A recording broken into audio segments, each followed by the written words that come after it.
वक्रतुण्ड महाकाय सूर्यकोटि समप्रभ निर्विघ्नं कुरु मे देव सर्वकार्येषु सर्वदा।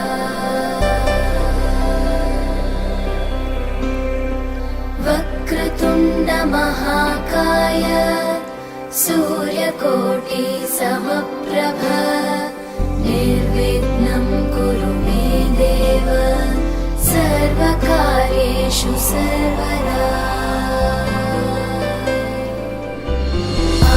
आकाशस्याधिपो विष्णुः अग्निश्चैव